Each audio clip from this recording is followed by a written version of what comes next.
Yes. And welcome everyone to the February 14th, 2023 Saguasa Board of Directors meeting. Excuse me. We're got a couple of members that are not here tonight. And one is on the way from Washington, DC and may not get here before the meeting's over with. And I'm not sure the other, but we're going to move ahead and get started with our meeting tonight. And Madam Secretary, will you give us our roll call, please? Yes, sir. Mr. Gooch, Present. Ms. Kaczynski, Present. Ms. Jordan, Present. Mr. Karen is absent. Mr. McKellar, Here. Mr. McLeod is not present. Mr. Way, Present. right? All been accounted for. Okay, thank you. You're welcome. And Commissioner Kaczynski, would you lead us in an invocation? Sure, I will. Please bow your heads. Dear Lord, be with us tonight as we discuss the issues that most concern our citizens and our employees as we try to provide the best water we can for our customers and be with the families and the loved ones in Turkey and Syria and anyone who needs our help tonight, the families in Granville County who are suffering tonight, and anyone who is in need of our prayers and our thoughts. Help us do the best job we can for our customers. In Jesus' name we pray. Amen. And if you will, please stand and join us in the Pledge of Allegiance. I pledge allegiance to the flag of the United States of America and to the republic for which it stands, one nation, under God, indivisible, with liberty and justice. Thank you. And this is our annual meeting, our annual board meeting for the election of officers. And to give you a little background, Article 3, Section H of the Saguasa bylaws requires that an annual meeting be held on the second Tuesday of February. During the annual meeting, Saguasa officers will be elected by the board members. The 4 officers to be elected shall be chair, vice chair, secretary, and treasurer. And we delayed the beginning of the meeting to have a conference, and the 4 other board members here elected to go ahead with our elections. And with that, I'd like to turn it over to Attorney Wren for the election of the board chair. Okay. The floor is open for nominations for the position of chair. Are there any nominations? I'd like to nominate Jimmy Gooch to be chair for the next year. Second. Are there any other nominations? Nope. Move nominations be closed. Okay, so we have a motion to close the nominations. Is there a second to that motion? I'm sorry, who seconded? Second. Okay, all right, all in favor? Aye. Okay, nominations have been closed now for the vote on position of chair. All in favor of Jimmy Gooch serving as chair again, please say aye. Aye. All right, Ms. Gooch, it's your meeting. Okay, thank you. And thank you for reelecting me, and Scott, you stuck with me another year. So are the rest of them. all of you stuck with me for the rest of the year. And now for the election of the board chair, the board vice chair. I nominate Commissioner Georgiana Kaczynski. Okay, we have a nomination. Do I hear a second? Second. We have a second. And I move the nominations be closed. we have a Second. motion to close nominations. Second. So we have a second. All those in favor? Aye. Aye. All those opposed? None. So now for the vote, all those in favor of Georgiana Kaczynski for the vice chair, say aye. Aye. And opposed, none. So motion carried. And now for the election of a board secretary. And would you like to lump the secretary and the treasurer together? Or you want to do them separate? We can do them separate. Okay, make sure that they're Yeah, recorded that's- correctly. all right. Now for the nomination of our board secretary, do I hear Nominate Crystal Lee. have a nomination for Crystal Lee? Do we hear have a second? Move the nominations be closed. Moved. Second. Motion to close, a second. All those in favor of closing nominations, say aye. Aye. All those opposed, nay. All those in favor of electing Crystal Lee, say aye. Aye. Opposed, none. Okay, and now for our board treasurer. Mr. Richard Ballmer currently serves in that role. Do I hear any nominations for board treasurer? I nominate Richard Balmer to be the board treasurer. Second. We have a nomination and a second. Any other nominations? I move nominations to be closed. Have a motion to close, Second. have a second. All those in favor of closing nominations, say aye. Aye. Ayes have it. All those in favor of keeping Richard Ballmer on for another year as our finance, as our treasurer? Let's say aye, Aye. and none opposed. So Richard, you are elected for another term. Okay, now that we have our annual elections out of the way, have that taken care of. All right, is there any adjustments to the meeting agenda? If there are none, I call for motion for approval of the meeting agenda. So moved. Second. Have a motion and a second, a discussion on the motion. All those that will call for vote, all those in favor of approval of the meeting agenda, say aye. Aye. All those opposed, none. Motion carries. Review and approval of minutes from the January 10th, 2023 regular board meeting. Make a motion to approve the January 10th minutes. Okay, we have a motion. Second. Second. Is there any discussion on the motion? If not, all those in favor, Aye. opposed, none, motion carries. Review and approval of the minutes from the February 1st, 2023 special board meeting. I move we accept them. Have a motion and a second. Is there any discussion on the motion? If not, we'll go call for the vote. All those in favor? Aye. Opposed, none, motion carries. Item 9, public comments. Did anyone sign up for public comments? No, sir, we have not received any public Okay. comments. And we didn't have an email. No, sir. Okay, thank you. You're welcome. All right, board discussion items. Item 10. Got any? Motion. Okay, yeah, and there's no items for discussion. We'll go on to item 11, which is the fiscal year 22-23 second quarter financial presentation by our newly reelected Old treasurer. Excited. The new old treasurer. New old treasure. Got through the first item so fast, I wasn't ready. There we go. Okay, just want to make sure we have the presentation on the screen. Okay, so this is our second quarter fiscal year 22-23 update, which is October through December. And of course, we'll have all both first quarter and the second quarter included in the slides. It's divided into 3 sections: the revenue, the expenses by department, and then we added a section for I-85 collection system. I think at the first quarter. The next slide is the water revenue. So good news on the revenues. You'll see as we go through.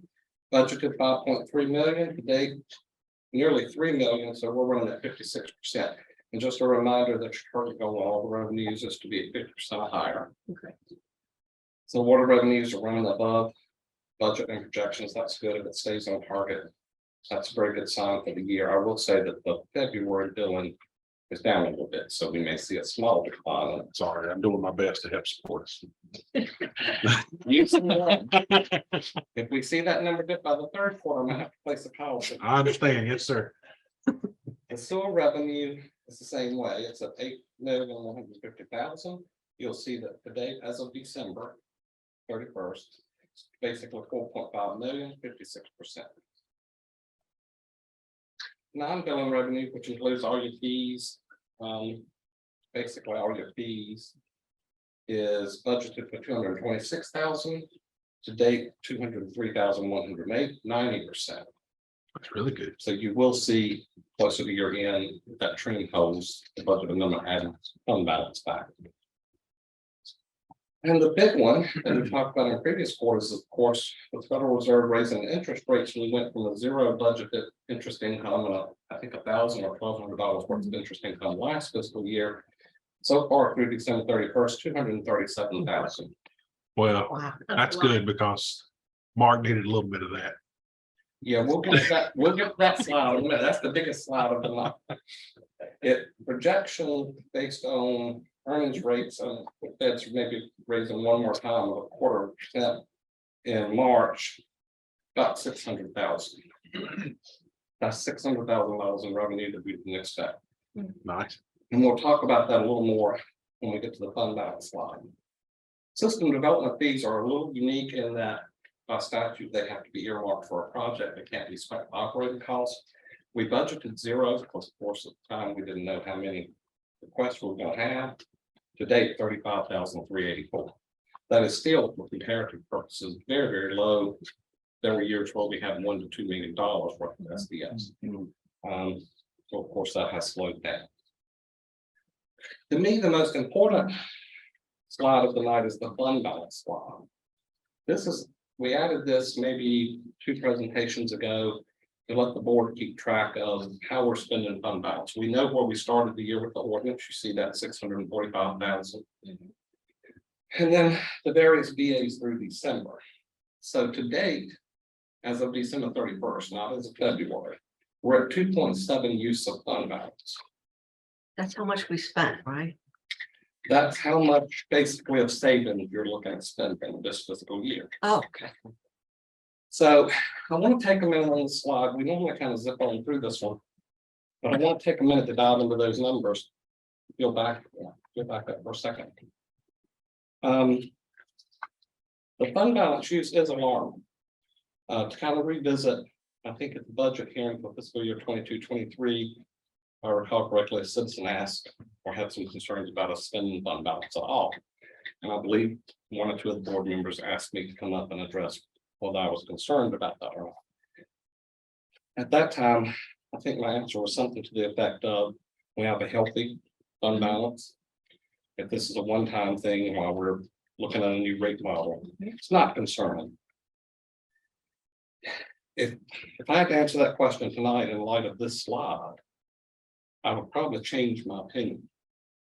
Of course, 2.7 versus 645,000 is a different ballgame.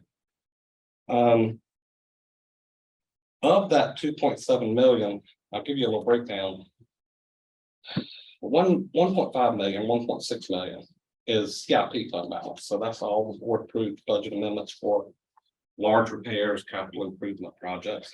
And of that, $1 million is the amount the board earmarked for 95 costs of permitting, the legal costs and so forth. So that's kind of a known variable. But the operating fund balance is what concerns me. It's at 1.1 million at the end of December. If you factor in the budget amendment that's on the agenda tonight, we're at nearly 1.3 million fund balance use. So I will just say that that's very concerning, and it's concerning at the rate and speed at which we're approving fund balance use. Now, that's not to say we shouldn't be spending the money. That's for the board to decide, the executive director to decide. I'm just saying that all of those budget amendments add up, and they add up quickly, as you can see on your screen. And we could not take that kind of a hit long term to fund balance, even with the healthy fund balance. Now, saying that, we just saw in the revenue slides that we've kind of got a saving grace and a pass so far this year. Because now we're talking about 600,000 in interest income we didn't expect, maybe another 100 or 2 in revenues that are rising above the projected budget. But we were kind of hoping earlier in the fiscal year when we saw the interest rates rising and the interest income going up, that would help absorb some of the 645,000. There's no way it can absorb 1.3 million. So if we, at the rate, even now, we're looking at a substantial hit to fund balance, I think, this fiscal year. And if the budget amendments and spending continue on the trend they are, we could be looking at an even greater significant. So I just spent time on this thing to say it is becoming a concern. There is no indictment of whether the board should approve budget amendments or should not, or projects. That's all in y'all's realm of responsibility to decide what's necessary and what's not. I'm just strictly looking at the numbers and saying it is a concern. So I just wanted to make sure that we keep that in mind as we go forward in this fiscal year and even next fiscal year. It's not an infinite amount of money. Right. Are there any questions on the fund balance slide? So we'll move on to the expenses. As we're going through the expenses, keep in mind one thing. It ties into what we just talked about with fund balance. So if we look at the expenses as we get to them, and they're going to be 50% or less, we hope. Opposite of the revenues. Keep in mind that the budget you're seeing in the second quarter is what the budget had been amended to as of December 31st. So if the number is 42%, great. Just keep in mind that's 42% of what the amended budget is, not what the original budget was. I say that to say this, if you had the original budget on this slide versus the amended budget, those percentages may be well over 50%. Because we just talked about, we spent a significant amount of fund balance this year. So the first slide is the administration department. That one's pretty straightforward. It's 730,000 roughly in budget. We spent 310, 42%. Excuse me. Human resources, 108,000 in budget. We've expended 53, 49%. Engineering, 411,000. We've expended 102, roughly 25%. Now, before Mark gets all happy and says, see, I didn't spend much money. Most of that percentage being low is due to the vacancy in that department for the first 6 months of the year. He spent all of his money, that's a vacancy. Billing and collections. Budget's 428,000. We've expended 197, 46%. So you see in those departments, we're running below the 50%. I will say that the budget amendments in those departments have been very minimal. So I think those are, even compared to original budget, are pretty close percentages. One other thing I'll throw in there that I always try to remind you of is that in the admin department and the billing and collections department, we take a big hit to that department on July 1st because that's when all of our annual software comes to you. So we spend a big chunk of the IT budget the first day of the fiscal year. So actually the percentages are much lower than they represent. Water treatment department, $2 million budget, 940,000 expended, 46%. That department has had significant budget amendments. The wastewater treatment plant has probably had the largest amount of, if I recall correctly, of budget amendments. Current budget at December 31st, 2.1 million, spending 921,000, 43%. The utility maintenance department is comprised of water line maintenance, sewer line maintenance, and all the towers and pump station maintenance. So it's kind of a combination of 3 GL departments. The budget for all of those is nearly 2.9 million. We've expended 1.3 million, 44%. The depreciation department that includes the board and other expenses, that's mostly your insurance, your depreciation. That sits at 2.54 million. We've expended 1.33 million, 52%. That department also has a huge chunk of it eating up the first day of the fiscal year, and that is your property and liability insurance and your workers' comp premiums all come due July 1st and are paid July 1st. So that 52% is not alarming at all. If you took the other expenses and excluded your insurance coverages, it would be well below the 50%. Project and studies. There's a disclaimer at the top of that slide that I always put up there. The target goal on that, you really can't use your percentages because projects, as Mark gives you an update each month. they come along at their own pace, so you can't say that 6 months into the year, we should be at 50% necessarily, because some of those projects, especially the I-85, is a long-term project. But if you look at the budget, 6.4 million, and we've expended 492,000, which is 8%. And you see over to the side of your slide, you've got a breakdown of what comprises that 6.4 million. And it is the I-85 project, other than the chemical tank engineering. And some a few small various studies. Debt service is another anomaly in your slides. So it's budgeted at 3.8 million, and you've only expended 760,000, 20%. And I just remind everybody every quarter that most of the debt comes in at the end of the year.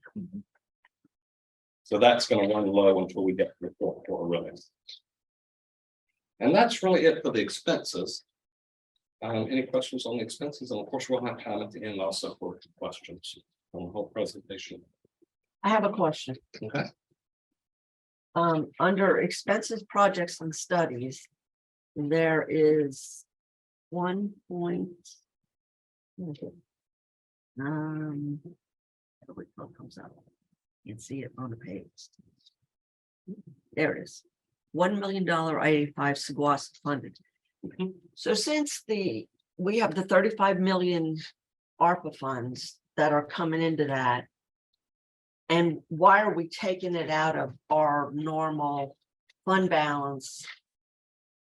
Okay. Because we didn't add that 35 million in, of course, because we don't have it. It gets paid as it's spent. That's correct. So in addition to the 35 million, we've taken $1 million out for the I-85.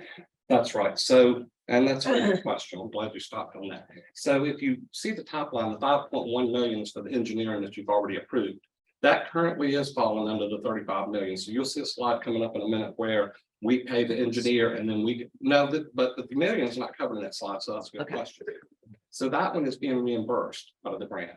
The $1 million, if you recall, several months ago, maybe even last fiscal year, the attorney presented some costs that were recommended to be outside of contract, titles and easements. Okay. Things that necessarily you don't want tied up with grant funding because there's so much complication with those types of things. And I believe legal was in there and some title work. And the board decided to set aside $1 million out of Saguasa fund balance to cover those expenses rather than pay them out of the 35 million. Mhm. So that's a very good question there. So there's a slide, I-85 collection project slide that will take the reimbursable. It doesn't, there's another slide that will cover the million, but of the 5,352,900 that you contracted with CDM Smith to do the engineering on the I-85 project, you'll see the different spending for the quarters. The total spent through the second quarter is almost 672,000, which is 13%. And you'll see the ARPA funding, the grant funding for that is matching that. So we, at the end of December, we had gotten back everything we had submitted, everything we paid, we've been reimbursed for. Just to bring that out to today, February, we are waiting on 3 reimbursements right now that we have paid that we haven't received reimbursement for. There's a little bit of lag after the holidays for some reason, of roughly 376,000. They're off by $1. I like that $4 thing. That must be a rounding error. Okay, I got it. On the Saguasa funded, the 1 million, you'll see that we've expended 45,831, which is only 5% at the end of December. Okay. So we're well under that budget. That kind of concludes the slides. We'll do a brief summary of kind of what we've seen and what we went through as we saw them. The cumulative billing revenue, as you saw for the quarter, is coming above expectations. That's for water revenue, sewer revenue, interest income, and the non-billing revenues. So all revenue streams are running above the original budget and expectations. With water and sewer, it's kind of hard to tell, but we're hoping that will continue through the spring. Usually it does bump up in the spring, so we're hoping so. Interest is definitely expected to continue. The cumulative non-billing revenue is above normal, and we do expect that to remain pretty stable for the rest of the year. Interest income we talked about, that is high and we expect it to stay high unless the Feds were to make an emergency reduction. You will see a budget amendment forthcoming to allocate that back to fund balance.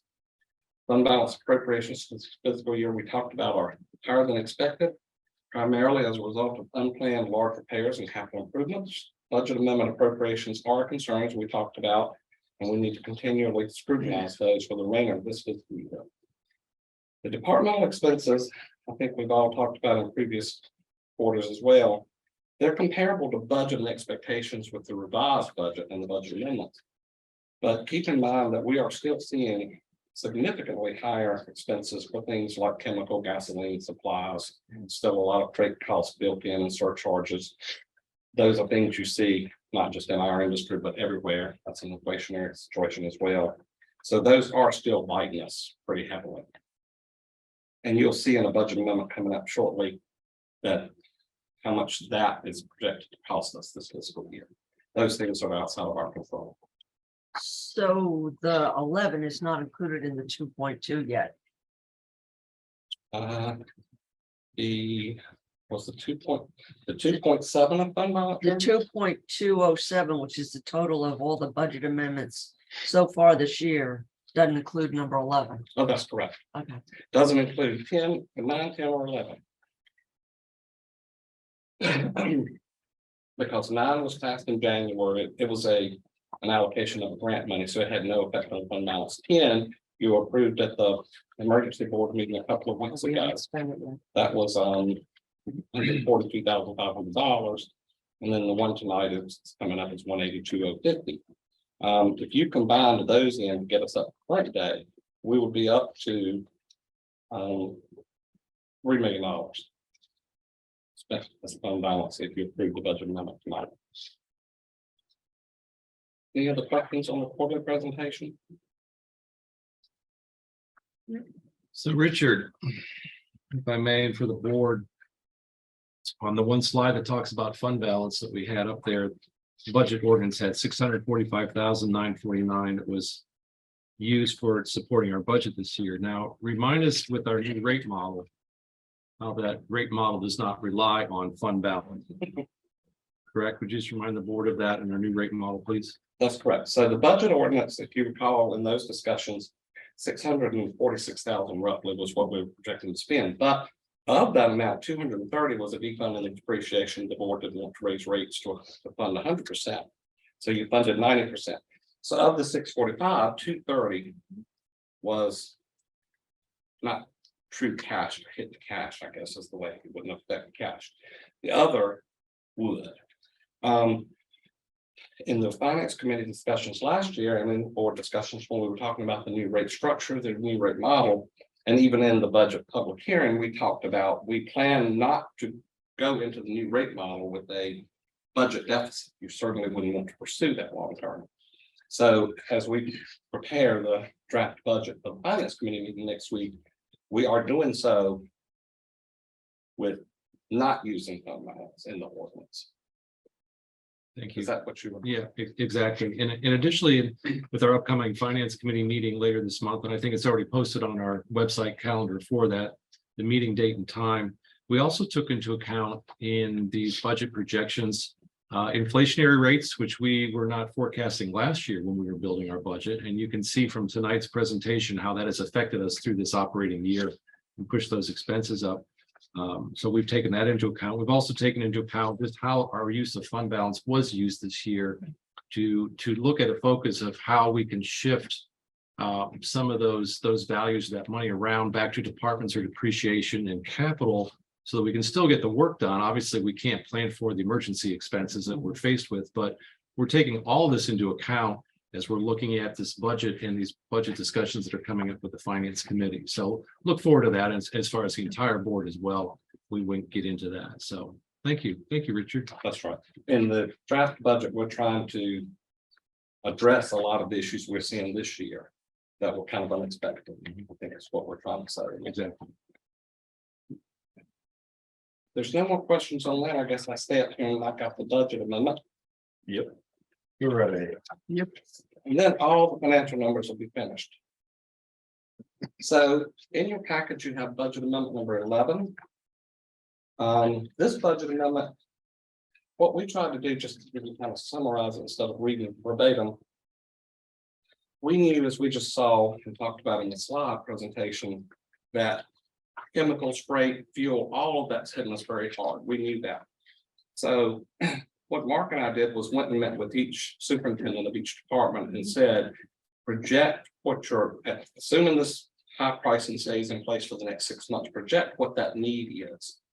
And we went and met with each of them, got what those needs were, and then we said, okay, what in your department can you give up? What cost can we possibly recapture and reallocate it across the organization so that we accommodate the actual needs that we know we're going to have to accommodate with the least amount of impact of fund balance.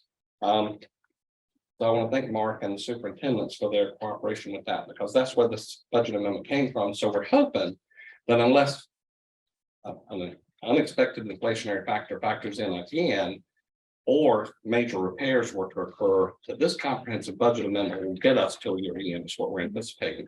The only other one I anticipate bringing to the board closer to the May period is one that will address salary and benefits. It'll take the vacancies from various departments and the offsetting overtime that may have been paid in those departments and try to reallocate salary expense across the organization. Hopefully, we're hoping right now, and I've projected that that's going to be a net zero to fund balance, that I can recapture enough from some departments to pay for the other departments. So that's a little bit about what this budget amendment does, is it basically captures additional budget, as you can see in the detail, fuels, supplies, chemicals, garbage collections, freight surcharges, all of those things that we're being hit with. A recap of the budget amendments to date, we've approved 10 budget amendments, including the one earlier in February, the emergency budget meeting, the budget amendment, that total $2,207,388,000. This budget amendment is to appropriate fund balance for $182,050. The expenses are allocated as follows: administration being reduced by $4,000. Water treatment plants being increased by $122,350. The water line maintenance utilities department is being decreased by $38,100.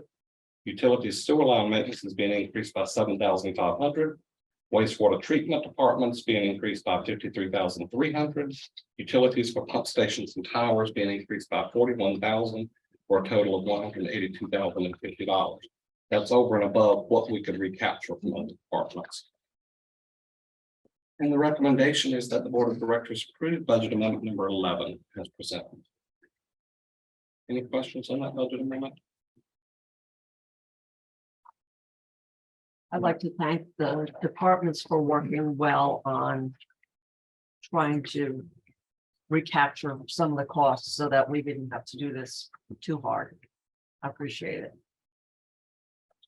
I know that Mark was probably held against the wall by his throat by Richard to get it done.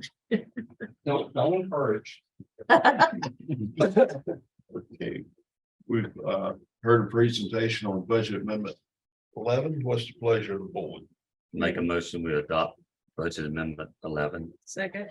We have a motion and a second. Is there any discussion on the motion? If not, we'll go to a vote. All those in favor? Aye. All those opposed? Ayes have it. Motion carries. Now we move on to our public comments procedure and a proposed update. Mr. Sharoya? Thank you, Mr. Chair, board members. Item 13, public comments procedures proposed update. I'll give our board secretary a moment if you want to pull up some documents to support this. And I also mentioned to the board members in your agenda packet, you'll see after page 48 that we actually have some printed documents for you for your reference so that you have those at your desktop in addition to the screen. And those documents include the current procedure for public comments, a proposed public comments with a red line version or underlined version, and then a proposed clean version. So we've got those copies in front of you in your booklet. We'll also have those on the screen for you in a moment when necessary. So just a little bit of background here. In early 2021, the Board of Directors requested that the Executive Director create draft procedures regarding public comments. I did that. I brought that information to the board to review a draft, and the board looked at a final draft on April 13th of 2021 and approve those public comments procedures. Those have been very helpful for us. And as the board is aware, we have copies of those policies, procedures, and sign-up cards at the back of the room here. We have them posted on our website as well. One of the things that our current policy includes was a virtual meeting public comment section and a non-virtual meeting public comment section. So I think we all remember what that was related to, but we actually had those sections in there. Currently, we do not hold virtual meetings, so there's no need for that section. That was one update that we did in the booklet here. So overall, we took a look at those procedures and we thought that it needed to be aligned or edited to the procedures to reflect the use of the request to speak card that we use. That's the blue card that commenters sign up for. Due to date and time for submitting written or email public comments to the board secretary was undefined. We thought we should define that. And also there's some reformatting the document to clean up some redundant text that we had throughout the document. So again, we have several exhibits for you this evening to review. Exhibit A in the agenda is showing the proposed changes to the board approved in a marked up draft. And you can see on your screen, if you're scrolling now, that you can see in the different colors text, things that have been deleted, text that has been added, things that have been cleaned up, copy and pasted, if you will. And we also have Exhibit B shows the proposed changes to the board in a clean, all edits accepted version. And again, the board has seen this packet for several days when we published the agenda. I think it was Thursday of last week. We have a couple of options this evening. If the board chooses, they can adopt the proposed update public comments procedures this evening. Or if there's many updates or additional concerns, we can take those notes and come back to a future board meeting to discuss those as well. So I'm basically looking for board input this evening on the draft changes that we presented to the board, and then ask the board to provide us direction on how they would like to proceed. Thank you, Mr. Chair. Thank you. Question comes down to, does the board want to move ahead tonight, or do you want to take time to digest this and read through it? And Bring it back for the discussion at the next meeting. I'm fine with it. Yeah. I mean, I don't have any objections. I don't have any objections. We're moving along with it. I'm good. Feels good too. I'll make a motion that we accept Exhibit B, the clean edited version that was done. Second, we have a motion and a second. Is there any discussion on the motion? If not, we'll go to a vote. All those in favor? I, Aye. All those opposed? Motion carries. Thank you very Thank much. you. Yes. Thank you. And Thank y'all. yeah. Thank you all for working on this. Project status updates. What you got for us tonight, Mark? Hopefully some good news. All right, we need good news. Is I-85 done? That would be good news. Almost. Okay. all It right. doesn't even all have to I'll be go done. with that. Just the part of the facts. We're working hard. We're working hard. So, So mean. We are bad. so I'm going over tonight, as usual, some of our utility projects. We'll go to the next slide, please. The first one I'm going to touch on is the 36-inch sewer line repair project that we discussed at the special meeting 2 weeks ago. Then we'll follow up on 85 and copper, the PFAS projects. So we'll go through that. Thank you. So a brief summary of that project we discussed 2 weeks ago. So on Wednesday, January 25th, sewer line at the wastewater treatment plant broke, and it was a 36-inch line. It resulted in a plant shutdown.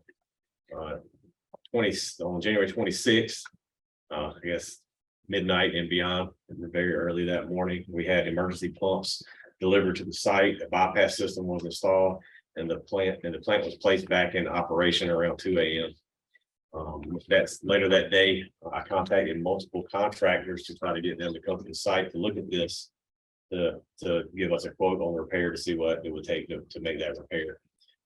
January 30th, we received estimates from two separate contractors, And then February 1st, we had a special board meeting. And we presented the estimate from HG Rentals, and that was approved. You can see at the bottom of the slide here, the projected cost of the project, the original estimate provided by HG Rentals was around $103,000. We added a 25% contingency to that scope. That's a much larger contingency than we usually go. Usually we go for about a 10%, but there's just so many unknowns to this project. We asked for 25%. That was $25,755 for a total approved budget cost at that meeting of $128,776.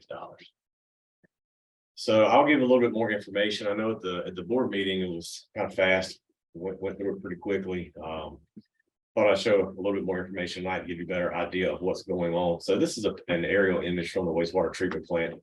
The oval shaped structure there is an oxidation basin. The two round structures are clarifiers. The red lines are just approximately where the lines are that serve that portion of the plant. That 36-inch pipe leaves the oxidation basin, runs through the manhole where this break occurred, goes to a splitter box, and then diverts flow to the clarifiers. So you can see a white box on this picture. That is the manhole. That's the concrete. That's the location of the manhole where this 36-inch line broke. So that broke on that feed line from the oxiditch to the splitter box, and our bypass pump or our bypass system that we installed that night took flow from that manhole and diverted it directly to the splitter box, so we could get the plant back in operation. So coming up, what we've done as far as construction and looking forward. So on February 3rd, the contract was signed by HG Reynolds and Seguasa, and materials were ordered. Takes about a week or so to get those in. So materials were scheduled for delivery on the 10th. February 5th, we had a pre-construction conference with the contractor, had a conference call with him and his staff and discussed the project. We decided we needed to schedule an on-site meeting for the next day. So we did that February 6th. We had that.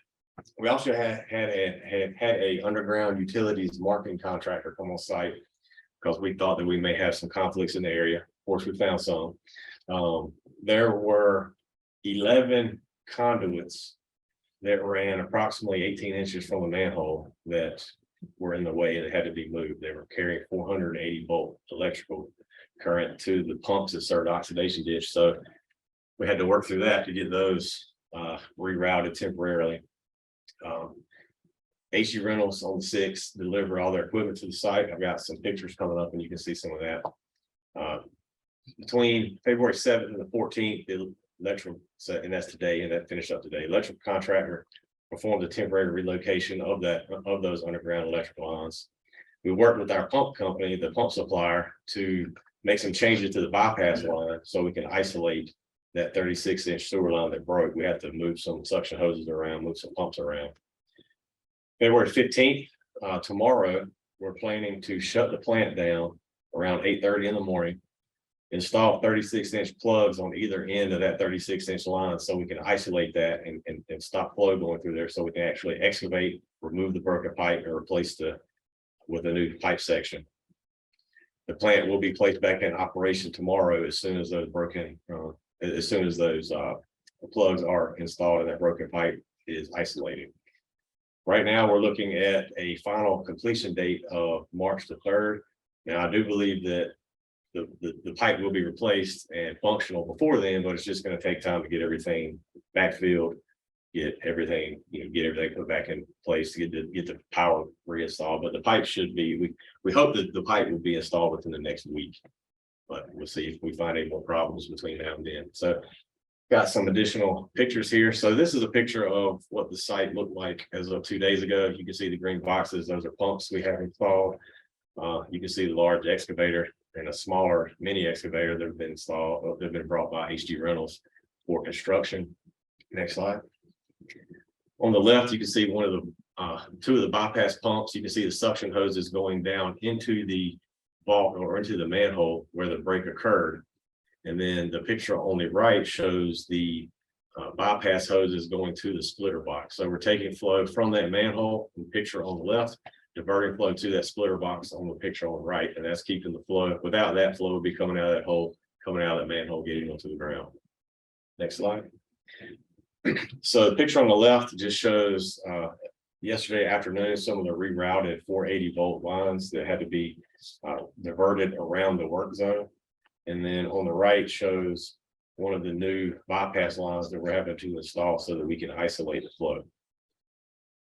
I believe that's all the pictures I have. So you can tell this is not a simple, easy fix project. There's a lot of moving parts, and this has really consumed a lot of time over the last couple of weeks to get us to this point. But hopefully all will go well in the next week or two.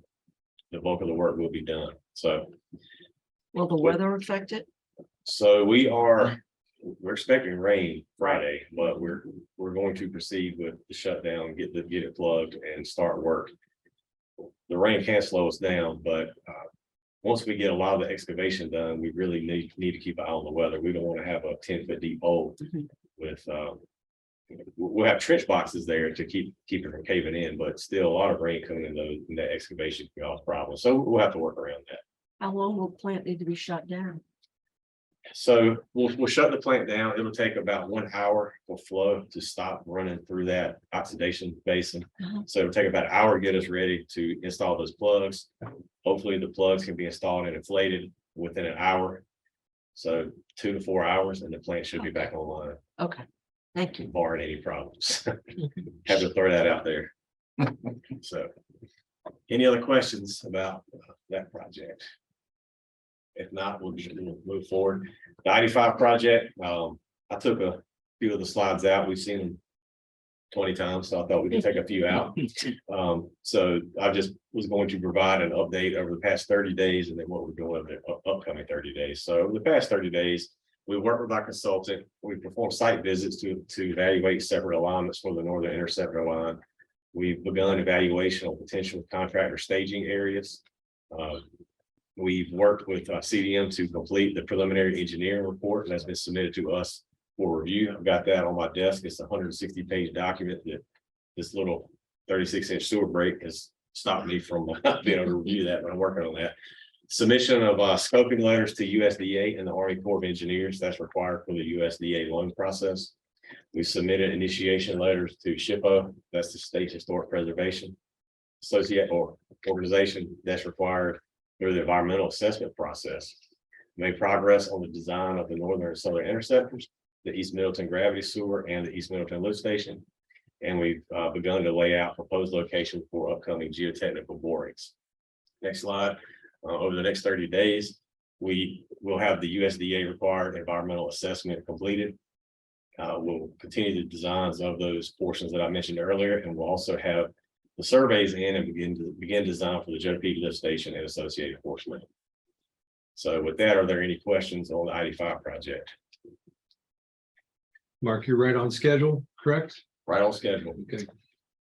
So Okay. the USDA loan application, it is taking, there's a lot of components to it. So we haven't even submitted it yet, right? That is correct. Mark, what's our target date estimate for that submittal? I think March, April is when we're looking at that going in. There's a lot of components, a lot of financial information that we have to finish. There's a lot of just forms and paperwork and just information about the project. There's a lot of moving parts of that we're working through. And then the PER has to be part of it. The different scoping documents and that environmental assessment, all that has to be included. So Are we doing that in-house or have the consultants doing it for us? we're working with CDM Smith, our consultant. I mean, we're doing a lot of it internal. Richard has done a lot of work on the financial side of it. And CDM Smith is doing the bulk of compiling that and getting it uploaded. Thank you. Thank you both. Next slide, I threw lead and copper and PFAS sampling on the same slide because they have about the same timeline right now. So lead and copper, that project scope and proposal has been finalized by us and our consultant Hazen. We worked through going back and forth, and that has been finalized. We plan to present that final scope and fee at the March board meeting and begin work on that project in March. I'd hope to bring it tonight. Just the wastewater plant has just taken up a lot of time, so that just had to shift a little bit. The same thing goes with the PFAS sampling project. That's a very important project to us. We submitted, we put out a request for proposals for the PFAS sampling to match the sampling plan that Hazen put together for us. Those submittals were due on February 3rd. We only received one of those, but we are evaluating that right now. I think everything should look good to do that, to move forward with that. If that is the case, we'll present that at the March board meeting as well and begin the PFAS sampling immediately after. So are there any questions on Lady Power or PFAS? Do you know if they finalized what type of PPE you use for these samples? Collecting the samples. I'm not sure. The request for proposals, we put in there that anybody taking samples had to meet the EPA requirements. Yeah. But I'm not sure exactly What the changed EPA, or if they updated that. yeah, Have they even developed it yet? I don't think they have they? they- Developed what PPE is gonna be required. I know there's some industry standard now. I'm not sure if they've got any new updated requirements. I know we've discussed that in the past. I mean, that's something I can look into and get back to. you know, when you're testing in parts per trillion, that's new territory for everyone. You can touch a plastic water bottle and contaminate the sample. So Yeah, you're correct. which also brings, if you do any reading about, the PFAS chemicals, you'll find that, one of your major sources of contaminants is plastic water bottles. Now, it's not the recyclable bottles. You know, you recycle, have the little triangle on Yeah. the bottom. If it's a 1 or 2, you're okay. Right. But if it doesn't have that, It's not good. it's not good for you. And also, the microplastic beads fall under that umbrella of chemicals, and that's contained in all of your lotions, hair conditioners, shampoos, soaps. That's what makes it silky feeling. And the first time I read about that was probably 10 years ago. And they were finding it in fish in the Hudson Bay. And it was, they traced it back to coming from the wastewater. Then they found out that it was part of your forever chemicals. Yeah. That don't dissolve, don't digest. Okay, my little soapbox is done. And that concludes the presentation. Thank you. Thank you. Thanks. Anybody got questions for Mark? Do you have an update on the Robertson Creek pump station? From January 10th? You did ask me about that, and I know pumps have been ordered. They have not been delivered yet. Okay. So I apologize for not bringing that up. Oh, well, I mean, it's not like you've been busy. A little bit on. So hopefully by next month. I just don't want you to get one of those, phone calls at 1 o'clock in the morning with it pouring down rain, with that only pump being the only one you got working and it don't work no more.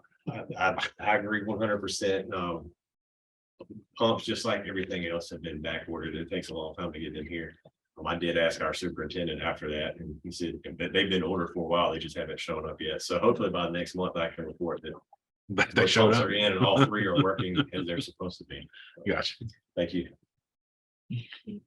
All right, well, our next item is comments from our executive director. Well, thank you, Mr. Chair.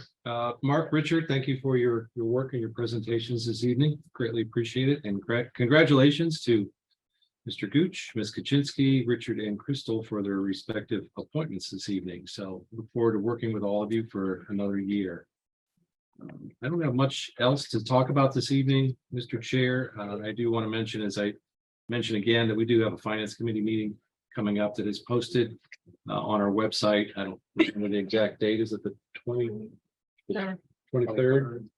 Thank you. So look forward to that. That's all I have for this evening. Thank you. Thank you.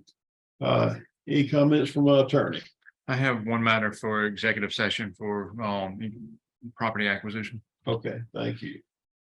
And comments from our board members, Councilperson McKellar. I had three questions asked to me since last meeting. And the people who live down on King Street and I-85 Service Road, they realized we're doing some expansion and they wanted to know why they couldn't get water to that area. Right now, they don't have any water or sewage. The second thing was these concrete collars we see laying around this town. I was wondering if what those were or what they're going to do with them. It's a little round donut around the water switches. Okay. I see. Was there a third question that you have? I have the first two. The collars, the concrete collars going around the water cutoffs, are they going to be recessed below ground level, or are they going to sit right up on top of the ground? Well, if we're talking about around the actual water valves themselves, normally that's to protect the valve if it is above ground.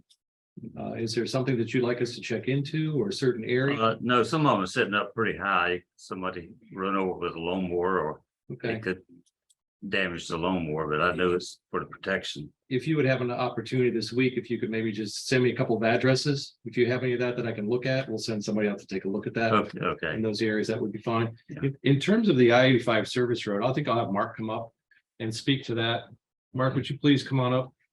Talk to the board about water and sewer availability on the I-85 service road, which is that long road that parallels I-85.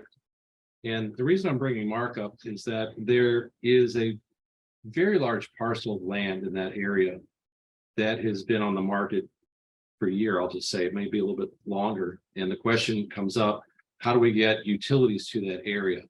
And That's why it's it hasn't quite an expanse to developed get so there. far. So I'm gonna ask Mark if you can recall a couple of those facts. If not, I'll have you double back and provide that information. with the board. And I can probably send an email with additional information. Okay. I have looked at 3 or 4 different parcels along that road folks have asked about that have been on sale, been for sale, and they've looked at that for development. So there is no water or sewer currently running down the service road.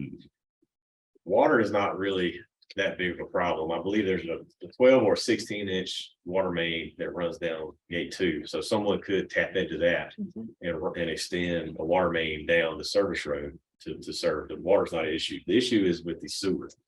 So you can't serve that area with gravity sewer. You would have to pump sewer. We have to get sewer to there's 2 lift stations, one to the north behind the business park, and there's one to the west. I believe it's at the rear of Cedar Creek. That's the subdivision Cedar Creek. I think it's our Cedar Creek lift station. I'd have to double check that. So you'd have to put a lift station on the property. If you try to pump west, you have to cross Corps of Engineers land and floodplain and wetlands, which would be extremely difficult. Plus, we have capacity issues on that lift station. If you go to the north, it's possible, but you'd have to put a lift station in and put a force main in for 1.5 miles. So if someone was going to take on that expense, they would have to have a pretty substantial development to be able to cover that cost. So to add that sewer infrastructure would be a pretty expensive endeavor. It's possible, but the folks that I've talked to haven't really been interested in doing that once we kind of explain what the situation is. So I hope that answers the question. And I can go back. I put a detailed email together. I've sent to some developers to talk about that. And I can find that email and send that out. I'm probably missing some facts. It's been a little while since I've looked into that, but I know exactly what you're talking about. Okay, that'd be it. Thanks. Did you Last have a thing third? was almost comical, but somebody wanted to know why the concrete water tower is painted all gray and didn't have contrasting colors for the numbers. I thought the question was ridiculous, but I did tell them I would ask about it at our meeting. And which water tower is that, please? It was concrete water tower. Oh, okay, It's got right. 1942, and some By- people By the think water that's plant. part of our history. Yeah, I'm happy to say that was done before I got here, Yeah. but we'll take a look at that. I asked him, did he want to pay for it? We have different colors out there of our existing tanks. I'm not sure, Mark, have we decided on a standard color at this point? Have not. Have not, so, okay. It's not in our budget. Okay. Thank you. You're welcome. Thank you. Commissioner Way. I was just, have you heard anything from the state? Reference the PFAS? Well, thank you That for they've done? asking. No, I didn't. I don't have any further information except when I checked in with them again 2 weeks ago. In preparation for this board meeting, they said that the report is coming, but they have no timeline on when we will receive the report. So that's the only information that I have at this time, so. But the board will be the second to know when I get a copy of the report. Thank you. Thank you. And Maybe by end of the year. I love the state of North Carolina. Councilperson Jordan. No comments other than the question I sent to you, Scott, earlier today. I don't know if you got any additional information on the process around. Yes, we have information on that situation, and I was going to ask if when we go into closed session, if Mr. Gooch and the board would give us 5 minutes, and I'll have the finance director update you on that, Okay, if that would be okay. sure. Okay. Thank you. Commission, nothing. And I just want to thank everyone for coming out tonight, and we appreciate your attendance, and thank you to staff for all the updates, and we appreciate the attention to detail you guys have. And thank you to our newly elected board secretary. Thank you. Right. Thank you, Ms. Crystal. Thank you. And with that, we entertain the motion to go into closed session. So Second. Have a motion, a second. Any discussion? All those in favor? I. Let's take a 5-minute break. Cool. We're back in open session. Is there any further business to come before us tonight? And with that, Motion to adjourn. we have a motion to adjourn. Do you hear a second? No. You have a second. All those in favor? Aye. And all those opposed? We stand adjourned. Thank you.